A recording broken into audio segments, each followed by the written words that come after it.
click the links, join me over on Subscribe, check out the various other platforms. So the guys working on this private American are Mike, Baron, Richard Bonk, Gabe Eltaeb, and Ichsan Ansori, and Warren Montgomery. And it's private American. Let me get the graphic. It's kind of a G.I. Joe, Captain America, iron sights, jawbreakers type of thing. Except the difference is it's oh, I just noticed a snake on his chest. It's not woke. And if you're completely unfamiliar with mainstream American comics, let me explain. Mainstream American comics have a narrative to push, and that narrative is not in accord with reality. And if you immerse yourself in the world, like when you're kids, you just don't know. You don't know what you don't know. You're reading Marvel, DC, for us, our age group, a long time ago. You just didn't know what you didn't know. Mainstream now is like you'll have Captain America will tell a story about, he's not fighting those large scale Malam and Say groups who do things around the world, or stuff at the border, as this comic is going to focus on, kind of like an Iron Sights type of thing. And this thing looks fantastic, which is why I'm making the video.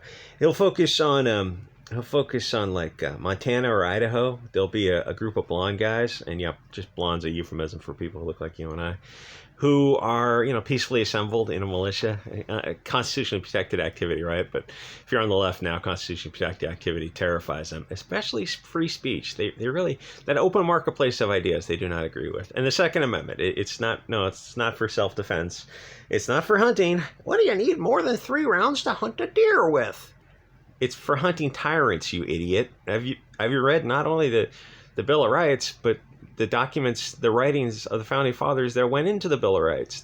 Literally, Washington himself and all these other guys are saying, "Oh yeah, you gotta have liberty devices and sufficient powder in case the time comes where the government seizes power and becomes tyrannical." Now, I'm not saying anything. I mean, I guess I am. It's like that. Those are the writings of the Founding Fathers themselves. They're telling you what to be careful of. It's like, have we ventured into that Liberty Tree? Probably Liberty Tree garden. Yeah, probably. But the mainstream modern comics will tell a story like Captain America will be in Montana, and there'll be a group of these blonde guys who are like have Norse symbology, and it's like it's meant to. For some reason, they're triggered by Norse symbology. It's like it looks vaguely like a stuff from about 80 years ago. It's just nonsense. It's like there's this narrative in mainstream comics, but also unfortunately the government's pushing the same narrative with Garland and Mayorkas and Biden, even Don Lemon, who says like the real threat to America is these right-wing groups. And you look around, you're like, no, they're not. How many people did they delete last year? Oh my gosh, 100 people. Yeah, okay, so that's like that's a month in Chicago.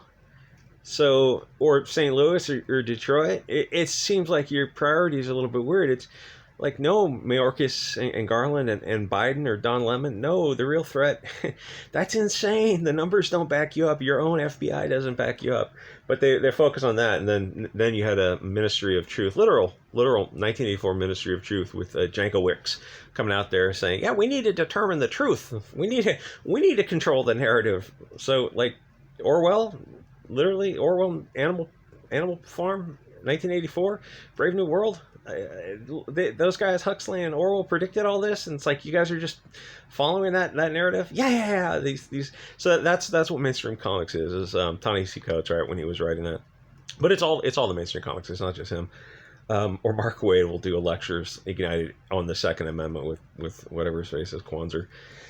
Where like these Montana groups are the real threat to America. These shaved head fair guys who have motorcycles and have Scandinavian symbology. And you're like, whatever those guys are on the side of, I'm going to be on the side of too. In fact, most readers are going to be on the side of them because they look like us. People are tribal. If a group of fair people are have their minds made up about something, I'm almost certainly going to join them. Almost guaranteed, which is like what most people identify with when they read comics. And so it's like you're selling this narrative of blonde-haired, blue-eyed Captain America is fighting all these other blonde-haired, blue-eyed people. Like, This is insane. They would probably be on the same side to save America together. But that's the narrative in mainstream comics. So now what Mike Baron, and to be fair, Mike Miller with Lone Star, and then he got in a little trouble Kickstarter Indiegogo, I think, with his Lone Star comic, which is fan-freaking-tastic. Both Mike Miller, EVS, are very good at drawing women. They're fond of the front part of the women. They really draw that well, and they're good at faces too, and they're not like mainstream comics draw women is like A cups, and Mike Miller will just go like full gravity defying D cups and just go for it. But this is an area ripe for exploration. The stuff that's going on the border. And he explains it's a dishonorably discharged veteran because he was overseas and he saw some bad acts taking place. And, he had a, I don't know, 308, whatever. And he was watching a target, but this wasn't the target. Somebody was committing some bad acts. So he sent, 173 grain blessing to remove that bad actor from this mortal coil, and he was dishonorably discharged, which it's a great setting for a story. Now he's a Cuban American, and it's like people point out in the comics, it's like that way it's weird. There's no shortage of non-white characters. Yeah, I'm the first one to say that for sure. This is different. He's done a little end run around the woke patrol where he's got a Cuban who's enforcing the border and going after smugglers and drug cartels and that kind of stuff. So it's really the only way to tell the story. You can't have a blonde-haired, blue-eyed guy tell the story. It literally wouldn't be allowed on Indiegogo. It would trigger the algorithm, like Mike Miller's did. So this is a clever little end run around it, and it's also, it's telling a more complicated narrative that there are nationalists and based people of all varieties. In America, there's I wish I could remember the guy's name. Is a preacher, a black preacher on YouTube who is it that rapper guy? It might be that rapper guy, Bryson or Tyson Gray or something. And you can ignore the rap. I don't know if he's a preacher, but he's something. And he's talking, and he's not a MAGA con grifter. I heard a little bit of his live stream. He wants to set up like a Christian state within America for base conservative Christians. There are MAGA con grifters out there who will say whatever it takes to get paid, and hey, that's fine as long as you're shifting the narrative to the right. This guy wasn't that guy. I think it was that Bryson Gray guy. He was the real deal. He was a legitimate based person.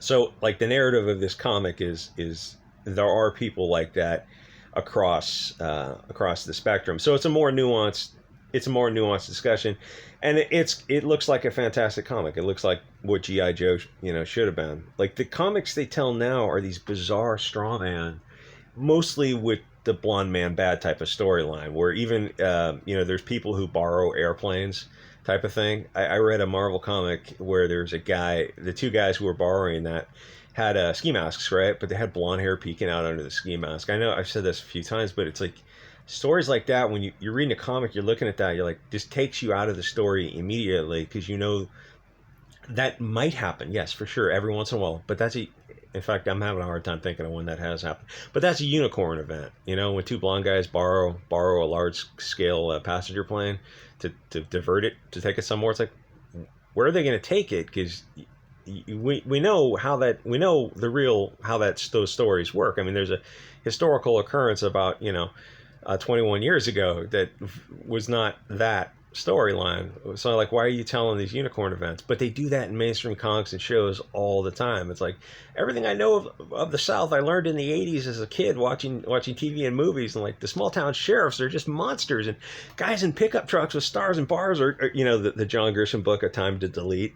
It's like, yeah, if you look up the real story that those are based on, it's actually something different. In fact, most of those Malamute acts are something very much, to be careful on YouTube, very much different. But like they have this narrative to push, and then when you realize, like, when somebody stops pushing that narrative, when Mike Miller comes out with a comic, or Mike Baron and Gabe Eltaeb come out with something that's a little bit more realistic, it surprises people and it ruffles feathers, because it's something unexpected. You go like, oh yeah, this is more realistic. Why weren't you telling this story? And like with Al Ewing, Immortal Hulk #1, but he did We're on through 50. I should do a retrospective, before I'm asked to leave YouTube, like a 3-hour stream about like a comic super stream showing this kind of a blonde-haired, green-eyed guy is robbing a liquor store and goes in there and deletes 3 people, and then joins his green-eyed and blue-eyed motorcycle gang. It's like, does that happen? Yeah, for sure, no doubt. There's no shortage of scumbags like that. But again, like, the numbers are unicorn events, and it's like you can see it. It's got to be representative of reality. Like, if that event's a unicorn event, then it's got to crop up in comics as a unicorn event. And he wrote that comic as a thing against the Second Amendment, as did Mark Waid for Ignited, where it's all blonde-haired, red-haired people, from blonde-haired, blue-eyed Mark Waid himself. But you're like, that's not realistic. It's so rare, but every time we read a comic, it pops up where it's always going to be these. They might shave their heads, so they're not going to make them blonde every single time or red-haired, but it's always going to be, if they have to show eye color, it's going to be green or blue eyes. And you're like, that's weird. Why are you? Eventually, you notice it, and once you notice it, like, people are noticing it now with commercials. Holy cow, they're noticing. I mean, commercials they're so over the top now, and it's like every different company is doing it. They're on the same page, but they're not exactly communicating with each other, but they're all doing it. It happens in comics and movies where it's like it's going to cause this great awakening within people. And I mean, I'm seeing it on social media where people are talking about it. It's like they're finally catching on, where, I mean, some of us were awake to it, decades ago, but people are finally catching on. So they see a story like this where a Cuban guy is going after smugglers and druggists. Like, yeah, that's a great story to tell. Why don't you tell that story? Like, even G.I. Joe was telling a story, and this is, back in the 80s, of going up against Cobra. It's this fictional bad guy, and because it's like, well, even back then they were woke. It's like, you should have just told, a more realistic story. You don't need fictional bad guys to tell a military story, because there are very much real world bad guys. And in mainstream comics, they're telling about some, these blonde hair guys in Montana and Idaho and Eastern Oregon who are, doing all whatever the straw man argument the left wing thinks these blonde hair guys are doing, which, sounds awesome. I always said, like, if I won the lottery, I'd set up a spiritual retreat in Idaho for spiritual advancement and things.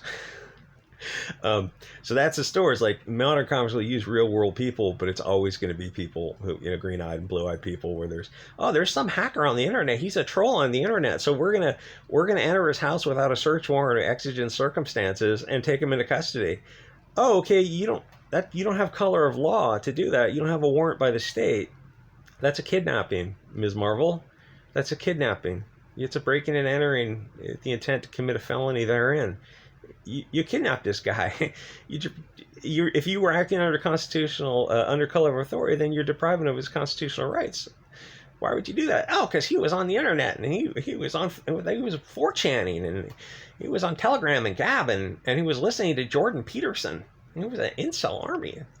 That's nonsense. This is nonsense. So then you see a Mike Baron comic like this, and you're like, oh, this is fantastic. Or Mike Miller, to be fair, he did Lone Star, was great. I know he's doing crypto and EFTs now, so I don't think he's doing comics so much, which is a shame. I mean, the comics have got to hit like a certain amount. It's too bad, he could team up with EVS again and have those comics hit like 250,000. Because Mike Miller is a top-notch artist and storyteller. Maybe someday. Why don't you mind your own business? No. I like everyone involved, so I want what's best for them. Anyway, so this would trigger the Twitter crowd, but you ask them, like, well, why are you triggered by this? It's telling a story of what's going on with the border. It's a very serious issue, and like, this stuff is actually happening. They're bringing in fentanyl and all this kind of stuff, because it has brown people in it, and that scares the hell out of us. It's like, yeah, you can't make every comic just a blonde man bad. That verisimilitude and the willing suspension of disbelief, you destroy all that when you have that same story told over and over again, where you look at the cover and you see fair and dark, and you know that fair is bad and dark is good. And they're like, they don't have an answer to that, because there is no answer to that. Anyway, you can check out Mike Baron's Private American on Indiegogo with all those other dudes I mentioned. He did the Thin Blue Line comic, which sold pretty well. This one looks like it's going to do even better. This looks fantastic. This looks like the kind of thing is up my alley, because I liked Iron Sights, Jawbreaker, Lone Star. telling kind of, I hate to use the DC gritty term phrase, type of comics that are a little bit more realistic than just these bizarre out fantasy worlds of, you know, superheroes fighting super enemies. So yeah, this is gonna probably trigger some people. And in fact, if Indiegogo found out about it, I don't know how cool they'd be with it. But anyway, you can check it out, and I'll see you guys on the next episode.